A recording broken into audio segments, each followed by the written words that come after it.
Our next speaker, as I promised, is going to focus on the nuts and bolts of things. And George Russell is the Executive Vice President and Director of Corporate Citizenship for State Street and the Chairman and President of the State Street Foundation. But here's why I asked George to be here today. First of all, he comes from the banking industry. He's got over 30 years of financial and banking experience. He's been both a CFO and a CEO, serving as the CFO for the City of Boston and CEO for Freedom National Bank here in New York. But more than that, he knows all sides of the corporate responsibility dilemmas. He knows the business case, he knows the employee engagement case, and he knows the community's case. And he's going to talk to us about how State Street has been moving away from pure charitable giving to what he calls social investing, which implies the need for a return on that investment. Ladies and gentlemen, help me to welcome Mr. George Russell. Well, thank you, Richard, and good morning, everyone. It really is a pleasure to be here this morning, and I do want to start by congratulating Richard and Dirk and CRO Magazine and for this Commit Forum. You know, this is my first time attending, and I found yesterday's sessions and this morning's session to be both thought-provoking, inspiring, really, and in many ways, very much rich in content, but in many ways, a reaffirmation that, you know, State Street's CR program and our journey is really gone in the right direction. Now, I'm going to go through and give you a little bit of history on our program first.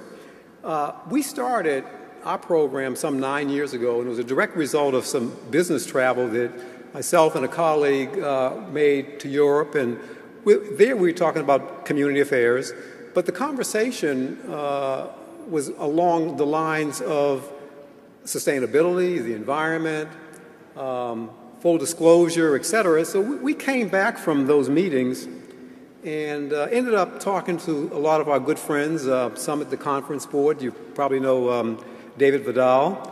And then from there, Mindy Looper, I think, was either here yesterday or she's going to be here today. I'm not certain. And then others. And from that, we really began to think through how we needed to proceed with all of our community engagements and all of our activities. Now, fast forwarding to today, I really believe that State Street has one of the most comprehensive and robust corporate citizenship programs in the financial services industry. It's governed by an executive CR committee that's chaired by an executive vice president who's head of new product development, global realty, and procurement. In fact, my colleague is here with us today, he's sitting right there. And it's also, this committee is comprised of executive vice presidents and senior vice presidents from our core business lines of asset servicing and asset management, as well as people on the staff side from investor relations, marketing, our HR, my area, which is corporate citizenship, and all the other staff functions. Now, this committee, it reports directly to our management committee, which is our top 10 executives in the company, chaired by our chairman and CEO. And the chair also gives a presentation to our board of directors on an annual basis. Now, through this process, one of the things we did is we started an Office of Environmental Sustainability, and that was established in 2009, and it's there to support our CR efforts through employee engagement activities, development of ES goals, and the identification of opportunities across geographies, business lines, and functions. In fact, my other colleague, who actually runs that office, is here as well. I'm mentioning them because they really do yeoman's work, and in the interim, during meetings, if you have time to talk to them as well as myself, I would encourage you to do that. We started a CR working group even prior to that in 2007, and we did that because we thought that let's first reach out to a number of our colleagues across the company and come together as a working group, not a committee, and let's begin to think through how this all will have an impact when we start talking about corporate responsibility and ESG, how this will have an impact on all of us. And this CR working group, it really had the responsibility for ensuring that the program that we put in place was current and up to date, and to also keep us informed of any new global trends in this particular area. Now, over these 9 years, a lot has occurred, and we, I think, achieved some really great results. For example, our headquartered building in Boston, as well as our regional headquartered building in London, they're ISO 14001 certified with their ES management systems, and we have a number of buildings that are also considered to be green certified according to local standards like BREEAM, LEED, and Green Star. Now, these buildings are in locations as far away as Hangzhou, China, in Sydney, Australia, in London, and in Dublin. Now, we run a robust employee engagement programs, and that's there to create an environmentally aware culture. Now, we do a lot of things that I'm sure a lot of companies do. We recycle. We do double-sided printing. The one thing I really think is interesting, and one of my favorites, is we have an electric car battery charging station in our headquartered garage. I don't have an electric car, but I think it's cool that we've gone in that direction so employees that do can charge their vehicles. One thing we do, we turn off our computers at night because we have this PC power management program. And not only is that environmentally friendly, but we found that to be a tremendous cost savings. It's a cost savings because instead of leaving the computers on all the time, which we were required to do in the past, because if you needed to go in and patch a program, the IT people, then if they were on, they could patch it. Well, with this new program, we shut them off in the evenings. If they need to come in and patch, they can remotely turn them on, patch the system, shut it back off, and we found huge, when I say huge, I'm talking about millions of dollars in savings through doing just that. Other things we've done is we've increased bicycle racks in our offices, and we purchase wind energy in carbon offsets. And we do issue, because I'm not going to go into all the detail, an annual CR report, and I really encourage you to take a look at that report. You can go on to www.statestreet.com/better to view that report. We've received a lot of external acknowledgments. The one I think I'm most proud of is the fact that we're on the Dow Jones both World and North America Index, and we have been for 7 consecutive years. FTSE for Good, the Stocks Global Indices, and we are number 83 on the Corporate Responsibility Office Magazine list of the 100 best corporate citizens. Now, our CR program has really evolved considerably with the business and the sales team becoming highly engaged in identifying product opportunities. Now, they developed a green bond strategy to provide investment opportunities for clients interested in helping to create the next generation of environmentally oriented infrastructure. We have an ESG reporting service, and we have ESG assets under management of $126 billion. Now, needless to say, as the head of corporate citizenship and a member of this executive CR committee and also the head of the State Street Foundation, I'm really very proud of our CR efforts, and I'm absolutely delighted that they're becoming embedded into the fabric of our enterprise. Now, having given you that glimpse of our CR program, I really wasn't coming here to talk about that. I'm really here this morning to talk to you about how the more traditional aspects of corporate citizenship, such as giving and volunteering, have and are continuing to evolve, and how important that is. I've had the good fortune, and I'd say pleasure, for the past 20-plus years to lead, to shape, to expand, to evolve, and to refine State Street's corporate citizenship efforts. And while doing good and helping to improve the quality of life is extremely important and is at the center of these efforts, it's become equally as important that the business benefits are ever present, clearly understood, and an important part of the corporate citizenship equation.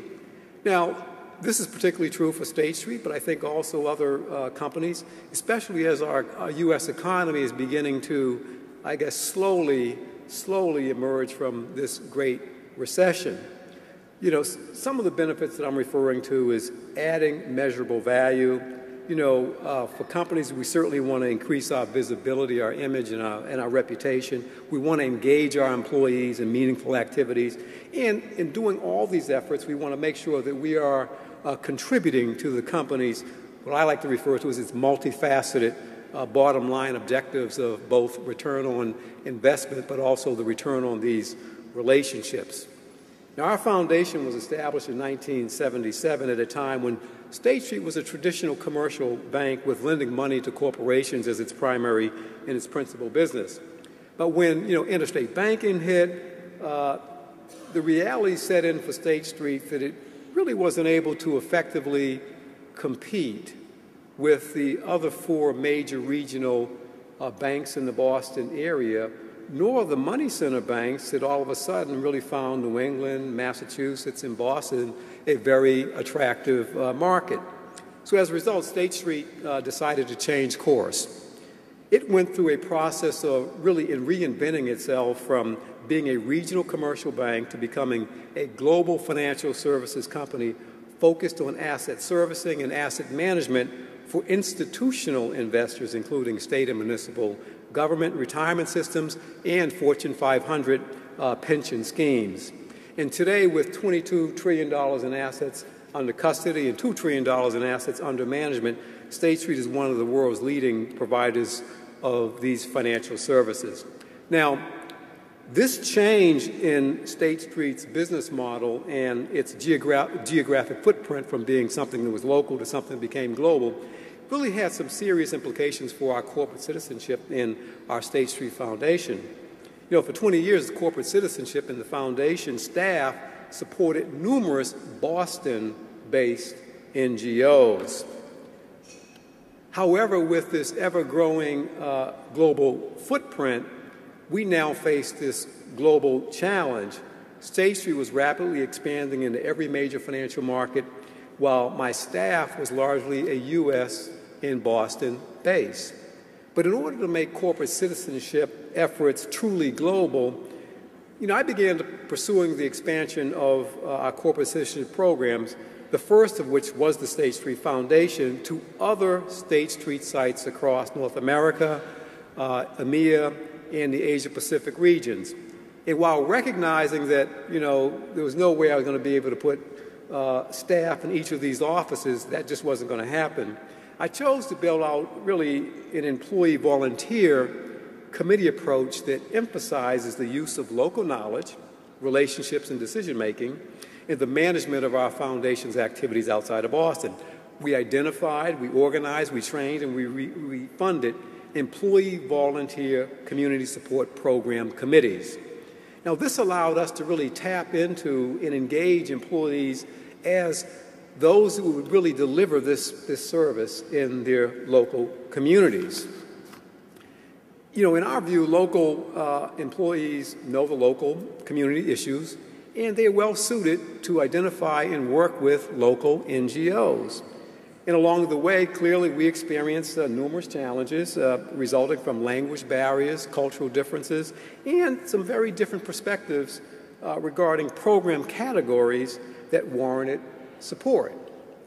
Fortunately, these issues were resolved, and today there are some 38 of these community support committees in our offices in 29 countries.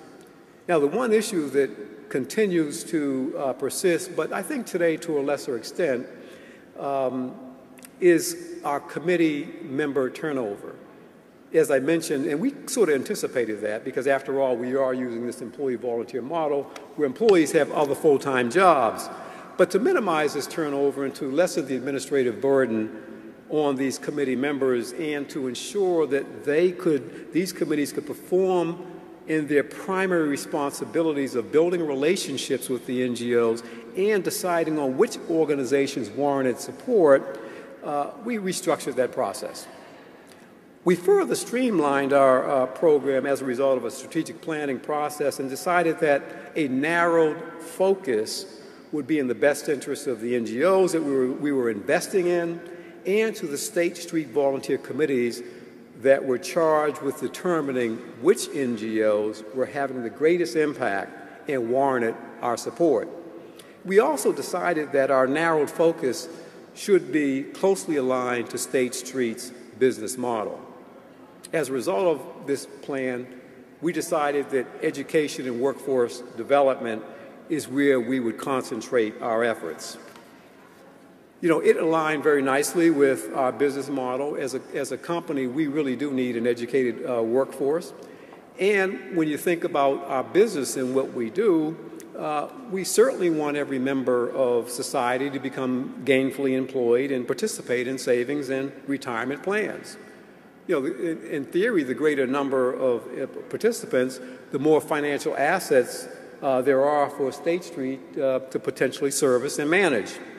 But as important to that, and that's very important, education and workforce training programs are critical to uplifting those that are underserved in our communities. Now, this narrowed focus also deepened our staff and our volunteer committee's subject matter expertise, and it allowed them really to make better informed decisions. It also produced some other branding and communication benefits, but it also set the stage for incorporating impact metrics in determining which NGOs we would deepen our partnerships with. This narrowed focus decision was also a turning point for a series of steps that are evolving our foundation model away from traditional giving to social investing and incorporating some of the key concepts of this burgeoning field known as venture philanthropy. You know, social investing is really an approach that recognizes that a corporate foundation is entrusted with the management of a scarce resource, and that as managers, we must find ways to optimize the social returns that we aim to achieve in deploying these resources. Additionally, foundation managers are a part of a corporate infrastructure and culture that must operationally align with the corporate environment in which it exists. So specifically at State Street, we're striving to really inject into the foundation management the rigor and discipline that prevails at State Street as a high-performing leader in financial services. And we're doing that in a number of ways. One, we certainly have enhanced our due diligence of nonprofit organizations to identify the right group of partners to invest in so we can achieve our education and workforce development social goals. And secondly, we have designed a metric model that is incorporated into our funding proposal review process, and this enhancement will lead to more informed investments and the ability to communicate social investment outcomes and returns, and not simply total dollars expended on grants. Now, this new focus on metrics has really been enabled by technology as we have implemented an online system of grant management in 2012. As a result of working with organizations led by this sort of new wave of nonprofit leadership referred to as social entrepreneurs, this has been really significant. I think one great example of an organization with this quality is our partner Year Up. It was founded in Boston by a Wall Street executive who really created a model that has helped transform the lives of thousands of 18 to 24-year-olds that fall into a category of disconnected youth sitting on the wrong side of what Year Up calls the opportunity divide. In its essence, the Year Up model is a high support, high expectation program that combines job training and corporate internships in a demanding year-long program. Not only does our foundation invest heavily in Year Up and its efforts to scale the model, but we have also provided both internships and employment opportunities at our company for hundreds of students. And State Street is just one of many other corporate partners in Boston and the 9 other cities in which Year Up has established its works. Measurable social returns from investments in organizations like Year Up is not the only benefit flowing from this social investment model. my staff is becoming more and more in demand to participate on panels and is often taking speaking engagements as their subject matter expertise becomes better known. Now, in the time that remains, I want to do two things. I'm going to describe a new program that we launched to engage our 29,000 employees as volunteers and provide needed foundation support and employee donations to a select group of NGOs in order to have a positive impact on a social issue. And then second, I'm going to describe the ways we engage employees on social issues that they care about. The first is called our State Street Global Giving Campaign. And then I'm briefly going to describe refinements we made to our existing matching gifts program that has become very popular with our employees. State Street's Global Giving Campaign is a new initiative that we launched in 2011. The goal is to unite all State Street employees from around the world to make a powerful impact toward a single cause. Our Global Giving Campaign is an evolution of State Street's longtime commitment in North America to the United Way. The United Way has, as many of you know, lots of programs across North America, and they also have it in Australia. But for us, they weren't able to accommodate our needs to offer programs to all of our employees around the world. So by starting our own giving campaign, it provided State Street with an opportunity to design, to brand, and to operate a campaign that would be employee-driven. To get this underway, wanted to make sure I spoke to the folks on our management committee to gain their insights on how to move this initiative forward. And to a person, they all said it's very, very important to make certain that the employees, especially in Europe and those in the Asia-Pacific region, really saw this as a way that we're trying to include them in our activities. We have something we call global inclusion. We want to make sure all of our employees feel valued, and that's exactly what we did. As a result, I reached out, I convened an advisory committee that included representatives from all the 3 regions around the world, and this committee decided that it should be a themed-based campaign that addressed a pressing social issue.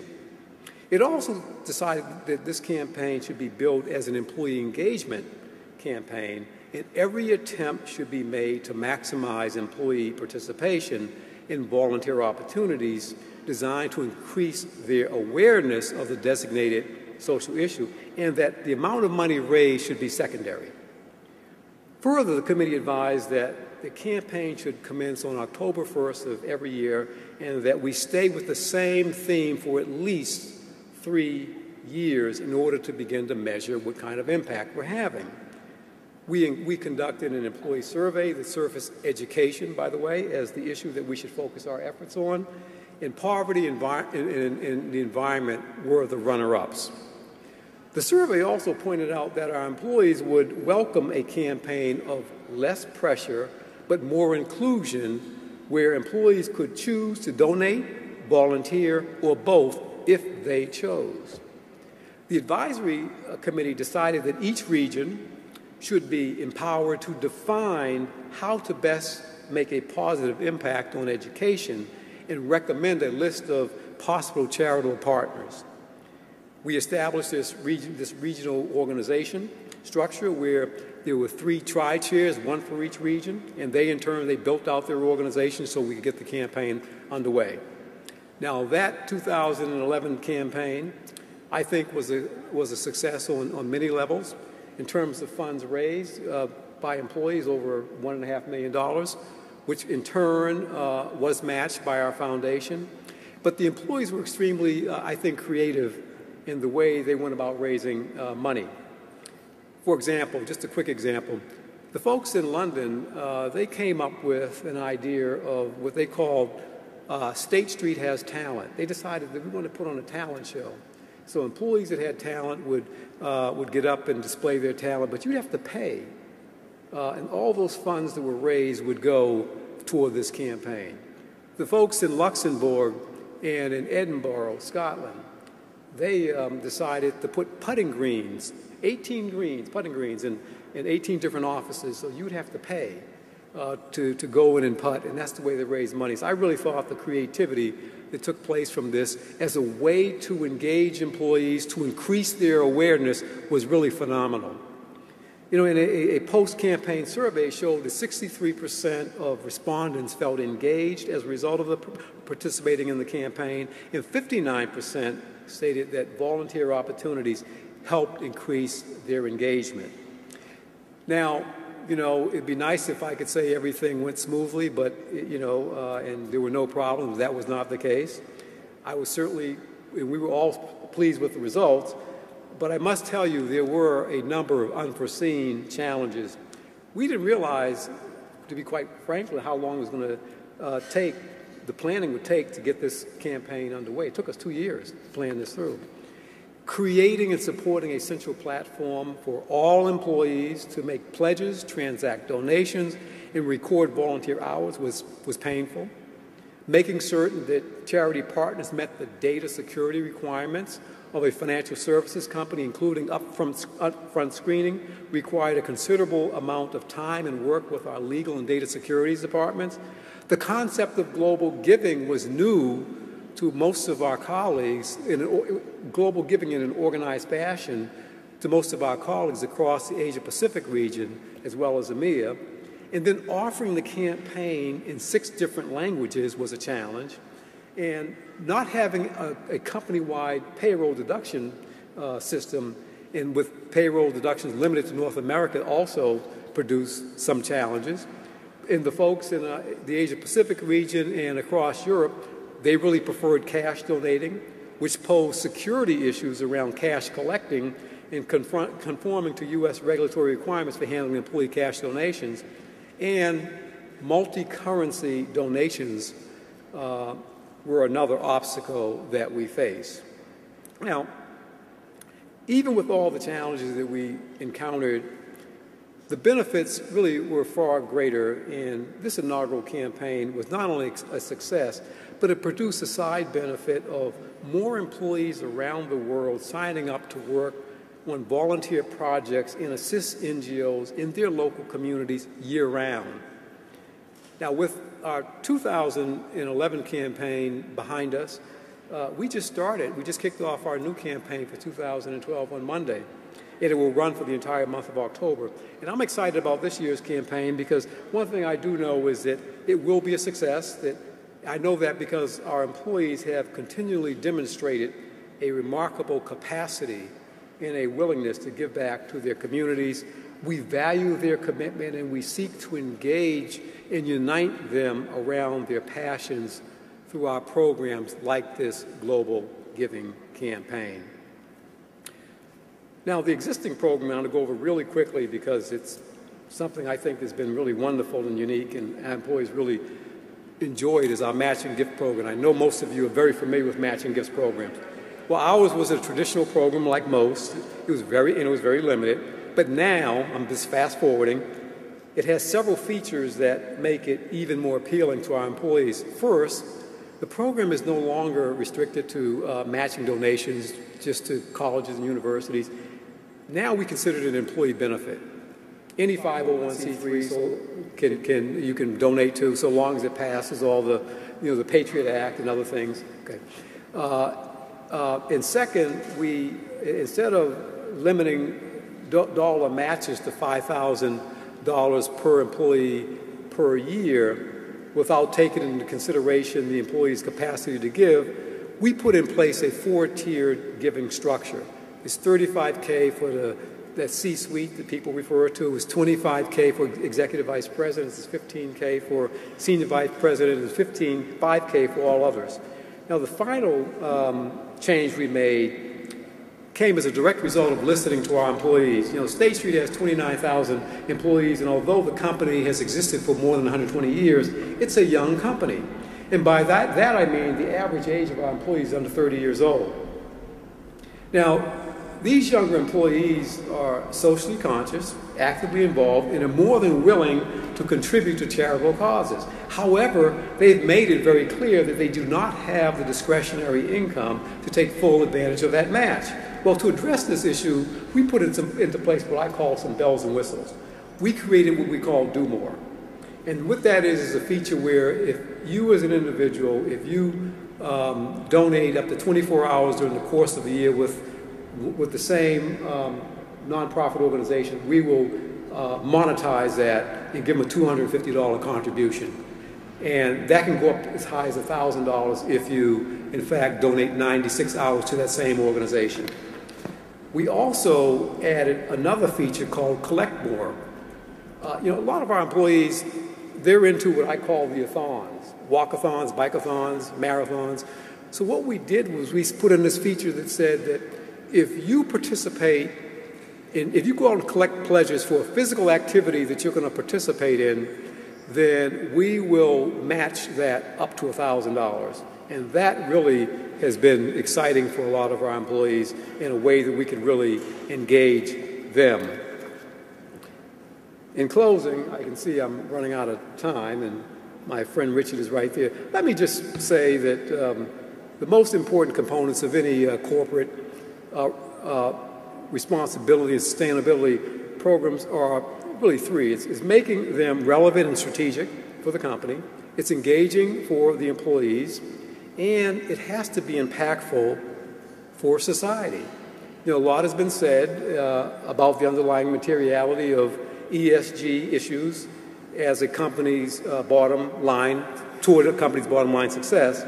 But as important as that is, we cannot lose sight of the traditional role that companies must play also as corporate citizenship, as community leaders, and community supporters. Traditional programs as philanthropy and volunteering are equally important, and they're evolving in ways that really are providing tremendous benefits and returns to all of our stakeholders. I think what we're really trying to do is bridge that intersection where you can be responsive to community needs, you can align it to where your business is, but you can do some things that are rather catalytic and really transformational. And that's where we're going with our programs. And we think as a direct result of that, that will produce tremendous benefit, clearly to all three, but also would help to preserve our environment. Thank you so much.